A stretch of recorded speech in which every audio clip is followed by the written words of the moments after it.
जी नाज़रीन, हिन वक्त असां मौजूद आहियूं तालके झंडूमरी जी जेका यूनियन काउंसिल हिंगोराणी जे ॻोठ बख्शण मीजियत में, जिते ॻोठाणनि तरफ़ां बुनियादी सहूलियतुनि जी खोट ख़िलाफ़ जेको एहतिजाजी मुज़ाहिरो कयो पियो वञे।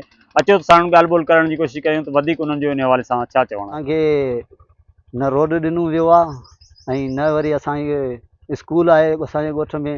असांखे वॾी रोड जी तकलीफ़ आहे ऐं वॾी परेशानी थिए थी रोड खां बग़ैर। असांखे रोड ॾिनो वञे, असांजे ॻोठ में स्कूल कोन्हे, असांखे स्कूल ॾिनो वञे। असांखे हिते पीअण जी पाणी जी बि तकलीफ़ आहे, न वरी असांखे का गली सरकारी मिली आहे, न वरी को गटर नाला जा गलियूं मिलियूं आहिनि। तक़रीबन 100 साल खां वठी ॻोठ क़दीमी ॻोठ आहे, जंहिंमें हिते को बि नुमाइंदो या कंहिं बि न आयो आहे। ऐं हिन ॻोठ में का बि सहूलियत न आहे, न गली जी, न कंहिं बि क़िस्म में का, न रोड जी, न रस्ते, हर शइ जी तकलीफ़ आहे।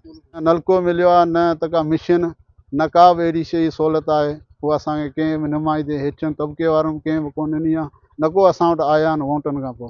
न को गलियूं आहिनि, स्कूल ई कोन्हे त गलियूं किथां वेंदियूं, न गलियूं आहिनि न नालियूं आहिनि, का बि सहूलियत कोन्हे। बसि इलेक्शन महिल ईंदा, बाक़ी उन खां पोइ त केर बि कोन थो अचे ऐं न को त जांच करे। त असांजे पुराणो ॻोठु आहे त का कोन अहिड़े दौर तरक़ियाती दौर मंझि बि असांजो कमु को बि कोन थियो आहे। जो बस वारनि का शइ कोन ॾिनी आहे, न स्कूल आहे, न बिजली सवली आहे, न नाली आहे, न का बत्ती आहे, न कुझु आहे, न रस्तो आहे, न रोड आहे, कुझु बि कोन्हे।